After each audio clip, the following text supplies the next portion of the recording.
On this episode of Death Row Stories, a salesman is brutally murdered in broad daylight. They threw a cup of acid in his face, beat him, and shot him. I had to step over his head to get out of the store. After a boy says he witnessed the crime, He said he knew who had done this. 3 young men are sentenced to death. And when I opened my eyes, it was cops all around my bed.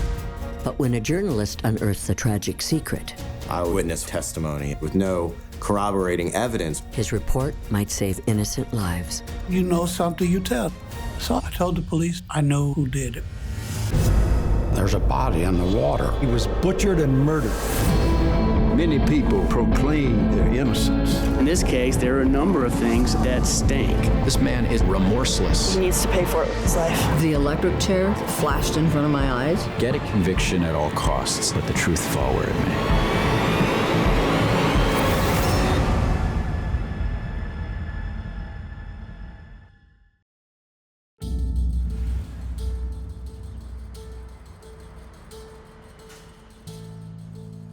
I was in my sophomore year of school and just turned 16.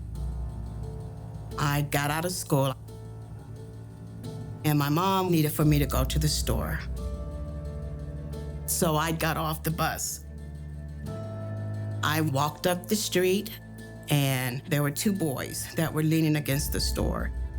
Being a 16-year-old girl, I was used to guys making inappropriate sexual comments, and I didn't want that. So I was very focused on who they were. As I got closer to them, they weren't people that I knew. I just kind of walked past them quickly, and I just entered the store. Mrs. Robinson, the owner, was busy with a white man that was there, that I later learned is Mr. Franks. Harry Franks was a 59-year-old money order salesman who had a friendly relationship with the East Cleveland neighborhood he'd served for many years. Shortly after he walked out, we heard a scuffle. What I saw was 2 people throw something in his face. And then we heard a loud noise, firecracker or gunshot. Mrs. Robinson said something like, "Oh my God, they're shooting." Mr. Franks was accosted by 2 men, one of whom threw a cup of acid in his face, and another man began to beat him with a stick or a pipe. They were trying to steal his briefcase. He resisted, they beat him, and they ultimately shot him. Harry Franks was shot twice in the chest. As the store owner, Mrs. Robinson, approached, the assailants turned the gun on her and shot her through the neck. Mrs. Robinson is on the floor and she's saying, I'm shot, I'm bleeding to death. She is in the middle of the floor and there's just a puddle of blood. I called my mother to tell her to call the police. I remember waiting in the store. I did not see the 2 men that I had passed coming in. They were gone. Mrs. Robinson would survive. Mr. Franks died at the scene. Once the police got there, I felt that it was okay to leave. The body was kind of sideways, so I literally had to step over his head to get out of the store. May 19, 1975, I was 17 years old. Me and my best friend, Ricky Jackson, we went to another friend's house down the street. On the way, one of the kids yelled out the window that a crime had happened. A man was laying on the ground, shot up at Mr. Robinson's store. We immediately walked up to Mr. Robinson's store. Police was there, the newspaper and cameras, everything. And Mr. Harold Franks remains laying on the ground, shot dead. I was uncomfortable with the way it was going down. Everybody was running over each other trying to see this guy, to see a dead body. It just wasn't right, you know. After the shooting, a crowd gathered. And of course, the police were on scene, and a uniformed officer was approached by a young man who identified himself as Eddie Vernon. He was 12 at the time. Eddie Vernon, a bright, studious 7th grader, told police he'd witnessed the crime from his school bus. Eddie delivered the papers. He was polite and very talkative.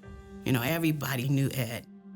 Eddie told police the perpetrators were Ronnie Bridgman, his brother Wiley, and their friend, Ricky Jackson. Eddie Vernon drove around the police and he pointed out their homes. The police executed a search warrant, did not find any evidence of this crime. Out of the blue, it had to be about 5:36 in the morning, the cops came in. I was asleep in my room, and someone shook my foot. And when I opened my eyes, it was cops just all around my bed, shotguns, pistols, they had everything, you know. I'd say there were at least 20 to 25 Cleveland policemen in my house with guns drawn. After the arrest, Eddie Vernon was asked to come and view a physical lineup. He did. According to the police report, he kind of froze. He didn't say anything. He said he was afraid, and he provided them a written statement saying, they were the ones that I saw commit this crime. Ronnie and Wiley Bridgman, ages 17 and 20, and 18-year-old Ricky Jackson were charged with aggravated murder, which carried the death penalty.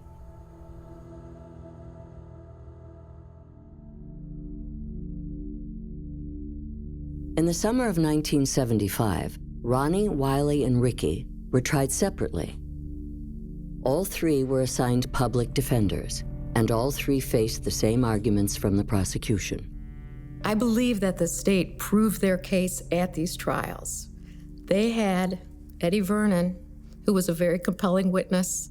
He described the crime in detail. He knew the men. He even described seeing Wiley Bridgman pulling up in the car before the crime occurred. He told a pretty good story all three trials. Karen Smith was a defense witness, and I thought she did an excellent job. But the jury believed Eddie because he came across as pretty credible, and they went through with it. All three juries returned with guilty verdicts. Ronnie and Wiley Bridgman and Ricky Jackson each received the death penalty. When I read in the newspaper that they were convicted and got the death penalty, I felt that I did something wrong or I didn't do enough. That shouldn't have happened. It was shocking that they were convicted on Ed's story because there were so many things that just didn't make sense. I was there, and I can tell you for a fact that that was not Ricky, Ronnie, or Wiley. There was no doubt in my mind Ed had lied. When I was growing up in East Cleveland, it was a very tight-knit community. Most of the families there were working class, single-parent homes, predominantly Black. Everyone was watching out for everyone in that neighborhood. If Mrs. Johnson saw me doing something, she would report it to my mother. My brother, Wiley, was my hero growing up. The entire neighborhood loved him. Wiley would take people's foods into the hospitals and things like this. So he was just a good guy all around. Wiley graduated high school and went on to become a National Guardsman. Ricky has always been quiet, laid back. If it wasn't for us, he would have been a loner. Ricky joined the United States Marine Corps for a while. Ronnie was in my 6th grade class. Ricky's house I had been to because he had 2 younger sisters. They weren't street guys or tough guys that were gonna be inappropriate to me or anything like that. They weren't those kind of guys. I was in John Hay High School at that particular time. It was real close to graduation. No doubt I would have graduated, but I went to prison instead.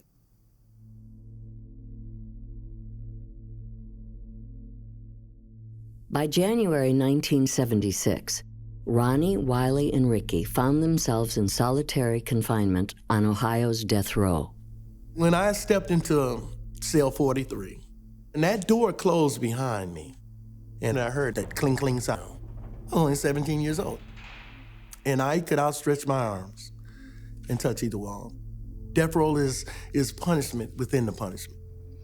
You're always in a cell by yourself. You're always isolated, always. And somewhere was where Sparky was at, the chair, you know.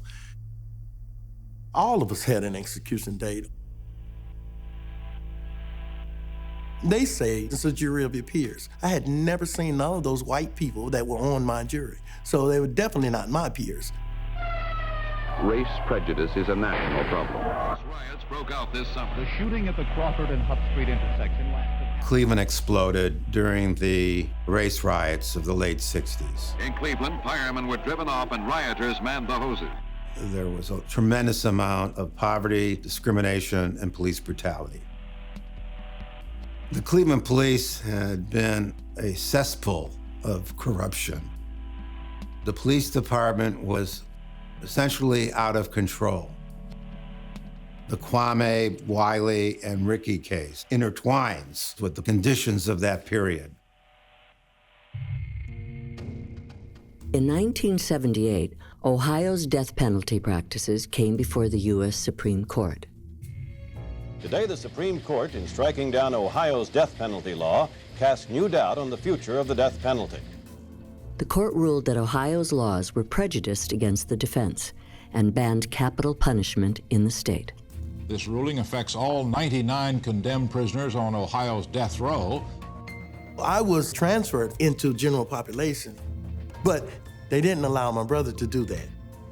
With transfers off death row occurring in 2 phases, Ronnie's older brother Wiley would be left behind for more than a year. I actually had to walk past his cell, leave my brother. But when I looked at him, he looked at me. In true form of a big brother, he stuck his hand out the bars. He patted me on the arm. He said, "Go ahead, boy. I'll be all right."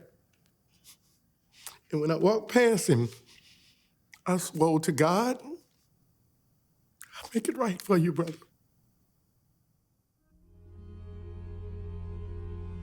Ronnie, Wiley, and Ricky still face the possibility of life in prison.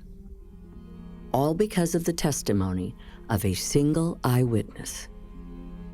I was going through depression because I feel guilty about them going to prison, but I had to do it. By 1978, Eddie Vernon faced backlash over testifying against the Bridgman brothers and Ricky Jackson. After what went on, all my friends and neighbors and everyone was pretty upset at me, were mad at me. It felt terrible. It felt really terrible. So I started drinking, doing drugs, and then I started cocaine. I did that for 17 and a half years. And then finally, I tried to commit suicide. Everyone asked me, "Why are you trying to commit suicide?" I wouldn't give them the full details. It was more deeper, and I wouldn't share.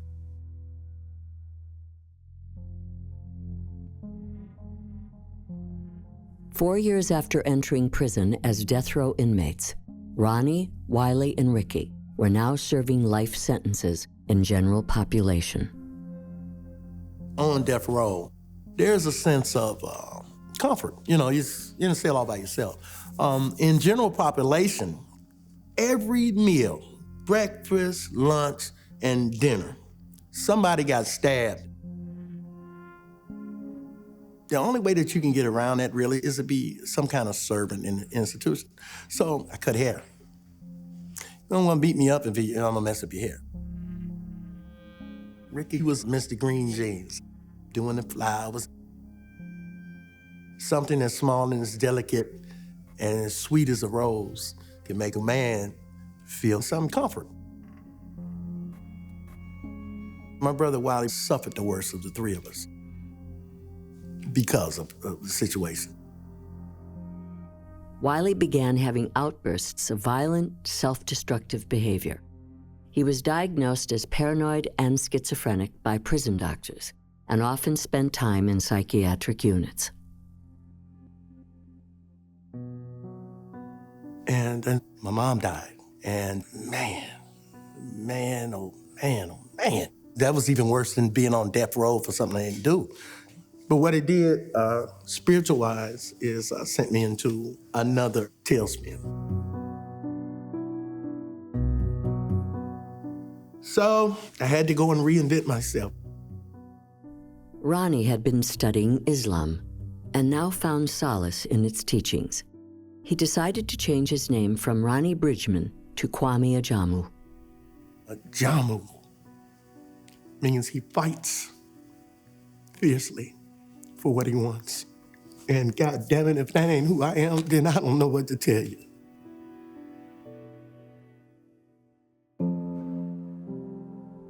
In the nearly 3 decades that Kwame, Wiley, and Ricky were behind bars, Eddie Vernon hit bottom. He found refuge at a halfway house called the City Mission. I ended up homeless. Whenever I would spend up all my money, I would go down to the City Mission and stay there. The City Mission is a place that you can receive help for drugs and alcohol. The first time I met Eddie Vernon was in 2011. Pastor Anthony Singleton leads the Emmanuel Christian Church. They call it a church, but we're more of a ministry. We take them blind, crippled, and crazy. Eddie Vernon started coming to the church, so I started hanging out with him. As me and Eddie got closer and closer, he opened up to me and he told me that he had went to the City Mission, got free from drugs. But I noticed that he seemed to have this black cloud over him. At the City Mission one day, I was sitting in a Christian program. I realized I had to turn things around. I rededicated my life to Christ. So they gave me a chance to work at the mission. I did security intakes. In November of 2001, after 26 years in prison, Wiley Bridgman was released on parole and was assigned to the same halfway house where Eddie Vernon was working. I was at work one day. Somebody came up, and I took his ID, Wiley Bridgman. I'd seen him since I was a kid. I was like, man, could this be him? It's like, yeah, it's gotta be him. I thought it was all over. I said, he's gonna kill me. That's why I kind of hesitated in coming to him, but he didn't know who I was. Even though I was nervous, I was scared, I pulled him aside before he went in for breakfast.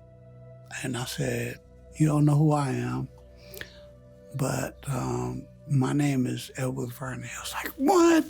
He smiled and he said, wow. And he hugged, we embraced each other, And I said, man, I am so sorry, man, about what happened. And we just cried. We cried on each other. And then Wiley, he got real excited. Well, we need to call the news people. I'm like, hold on, no. I wasn't ready to do that. I was scared of what the police might do. I didn't want to go to jail, but Wiley kept talking with me about it every day. Concerned about the situation, Eddie's supervisor had Wiley transferred to a different halfway house. There, Wiley got into an altercation and was returned to prison. Meanwhile, after 28 years behind bars, Kwame was released on parole. When I made a parole, the only thing that mattered to me was getting Wiley Bridgman and Ricky Jackson freed from that bondage. So I knew I had to get a lawyer. When I met Kwame for the first time, he actually just came into my office and then started telling this story. I knew how the Cleveland Police Department operated in the 70s. But in these cold cases, you have to do a totally new investigation to seek a new trial based on newly discovered evidence.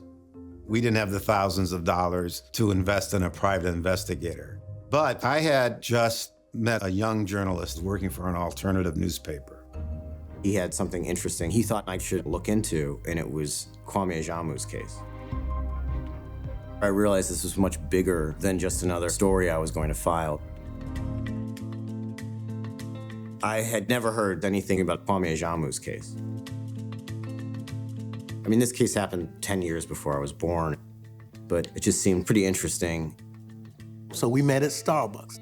He was there when I got there. I walked past him at first because he was only 24 or 25. I was looking for a grown man, you know, with a trench coat on. This kid ain't gonna be able to help me, you know? He had this idea in his head of what a news reporter looked like, and I know that I did not fit that description. Come to find out, he was a whole lot sharper than I thought he was, right? And then he asked me that question that, you know, journalists love to ask. Well, do you have any documentation? And I said, hold that thought. Ran out to the car and brought in all the transcripts and all that. Kwame was very calm, just basically laying out the facts of the case. You can believe me or not, but this is it. And he just kind of exuded trustworthiness, I think, is probably the best way to put it. I'm asking this 24-year-old white skinny kid to go back in this all-black neighborhood to ask about a damn murder. We went out there trying to find those old boys and girls from back in the day. I began to see inconsistencies in the stories Ed Vernon told in each of the trials. Red flags that, when you added them up, really began to beg the question of whether this boy was telling the truth or not. At some points in his testimony, he had said he watched the crime happen from the bus. At other times, he had been right up close to the store when this happened. And then he said that he had been down the corner. So his own position kept moving. Also, we found a number of witnesses who had been with Ricky and Ronnie when they were supposedly committing this crime. This cat man went and found more evidence than the actual police did on this case. One of the most shocking things to me was that there were clearly other suspects involved in this case who the police noted. In fact, the FBI called the homicide division of Cleveland Police and said, we have an informant who says it was these two stick-up men who did this crime, guys with guns who would just hold up convenience stores like this. And they both had lengthy criminal records and actually were later killed in very suspicious circumstances within a couple years of this crime. But once the police decided on Ronnie, Wiley, and Ricky, the investigation basically ended there. They had their guys. 6 days after the shooting, police called on eyewitness Karen Smith to identify the killers in a lineup. When I got to the police station, there was Eddie Vernon. And I looked at him like, well, what are you doing here? And he said, I saw it. I saw the whole thing. And I was like, oh, okay. So the detective then asked me if I recognized any one of the two guys that I saw. And I said no. And then he said to me, well, how would you feel if one of these boys hurt and killed your mom? And I remember telling him that that would be really sad if my mom was killed, but she would not want me to lie. At that point, they became very dismissive of me. They offered Eddie something to drink from the vending machine. Did he want a candy bar? And I did feel at that point that they had no use for me. I realized that if there was any hope for this case, it would be Ed Vernon, that Ed Vernon's testimony was the linchpin here.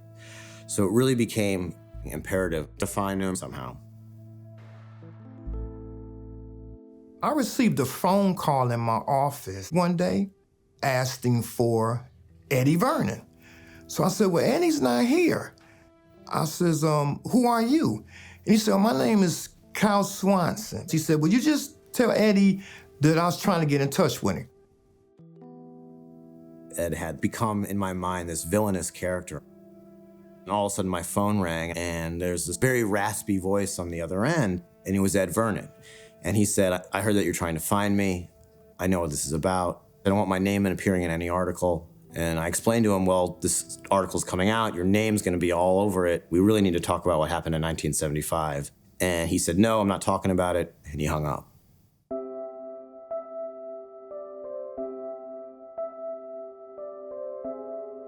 At that point, we went forward with publication. The article was called What the Boy Saw. Kwame and I both had like huge hopes pinned to this article, and really it was a dud. Nothing happened. I think I got a few emails. I think my mom sent me an email, good job. And I really felt that I had let Kwame down. I felt very much that I had failed him. 3 months later, a young intern at the Ohio Innocence Project came across Kyle's article. I was digging through files and I happened to come across this article that Kyle Swenson had written. And I asked to bring the case back in as an open case to be investigated. That suggestion was received with open arms. I got a phone call from an intern at the Ohio Innocence Project who said that she had read the story and she asked for the police files that I had been able to get. And I said, absolutely, you can have everything I have. I'll do whatever it takes in this case. We do these men fellowship, and one particular night, as we began to pray, Eddie just started weeping uncontrollably, like howling type of cries, like coming from the pit of his stomach, like as if he's in pain. About a week later, I'm at the church and the phone rings. It's the Innocence Project. I says, okay, what can I do for you? They says, we have the Ricky Jackson case and we believe that he is 100% innocent. I said, I don't know what you're talking about. So they sent me an article about the case. The Scene magazine is not a major newspaper. I mean, they put them in free boxes. So I'm saying to myself, I don't know. But I opened it up and began to read it. I was like, oh my God. I was shocked. This is Eddie. This is this black cloud over him. Pastor Singleton assured the Ohio Innocence Project he would try to get Eddie to come forward. But I got some bad news that Sunday, he's not there. The second Sunday, he's not there. The third Sunday, he's not there. I'm calling. I'm looking for him. He actually disappeared for about 6 months. Now I'm panicking because I know Wiley and Ricky were innocent. I know they're innocent. If Eddie doesn't show back up, they're gonna stay in jail for the rest of their life. Finally, praise the Lord. One of my members calls me. She said, hey, we found Eddie. Eddie was in a Cleveland hospital in serious condition. I was really so sick. I was up under all of this stress from things I was going through. My blood pressure stayed sky high. Cleveland Clinic had gave him some medicine to get his blood pressure down. You know what I'm saying to myself? Please don't die, man. And I said to myself, it's time. I'm gonna go up and tell him now. So we get in the hospital room with him. I says, Eddie, you know what's wrong with you? He said, what, Pastor? The devil? I said, no, it ain't the devil. I said, it's time for you to tell the truth about them guys that you lied about in 75. I jumped up and said, I'm ready. I'm ready to come forth and tell the truth. He said, I'm scared. He said, I'm scared, Pastor. I said, listen, I'm gonna be there with you. I'm gonna walk you through it. I was just ready to tell the truth.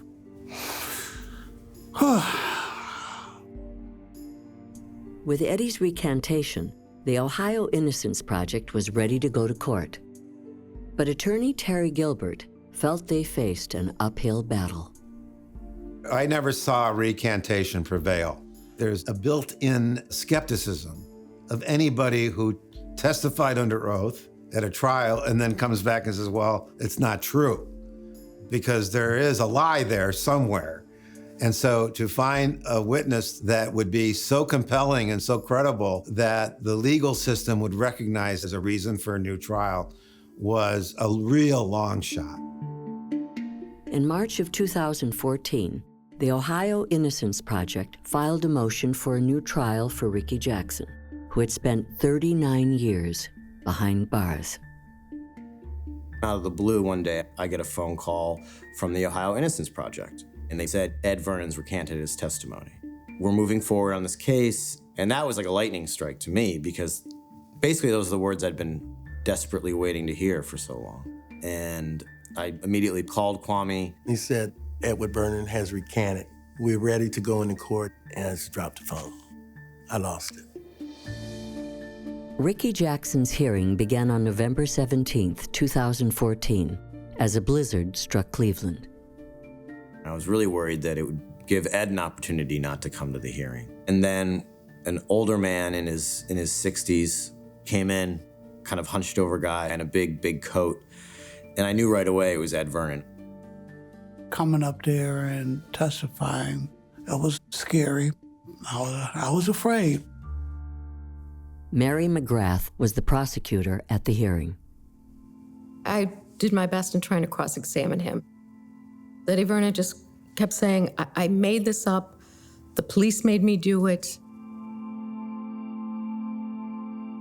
On May 19th, 1975, Eddie thought he would go down to the police station, not pick anybody else out of the lineup. The police would just send him home and it would be done.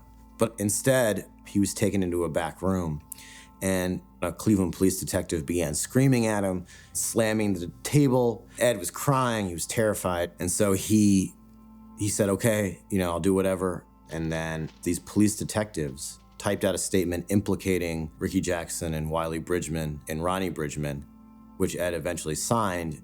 The detective told me if I didn't, they would take my mother and father to jail for perjury. I don't know what perjury is. I'm 12 years old. What is perjury? I don't know. The police very clearly coerced his statement. Records show the main officers involved were Detectives Gene Turpay and James T. Farmer. Both had long since passed away. We continue to remind Eddie Vernon that we believed him at the time of the trial. Why was he recanting now? And why did it take almost 40 years to come forward? He either lied at trials that resulted in 3 men going to death row, or he lied at this hearing. And you really saw how traumatic the experience was for Ed. He was really reliving what he went through. He slipped into the present tense. He said, I am just a kid. I'm just a child. And they kept bringing documents. Is that your signature? And I was like, yeah, but it's a lie. It's a lie. It's a lie. That was the first time that I heard Edward speaking about all the things that he had been through, but he holds strong. He kept telling me, you guys put me up to that. You guys made me say that. After Eddie Vernon, a woman testified that she was on the bus with Eddie Vernon while the crime was occurring, and as they crossed through the intersection of where the store was located, she heard a shot. And of course, everyone ran to the bus windows, but no one could see what happened. Eddie Vernon could not have seen the crime occur.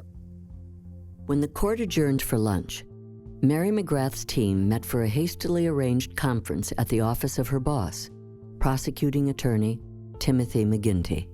It got to be 2 o'clock, but the prosecution, they're not there. They're not in the courtroom. And it got to be like 2:10. And then it's like, all right, well, they're still not here. And then around like 18 minutes after the hour, the prosecution team filed back in, and at the very back of the group was Tim McGinty.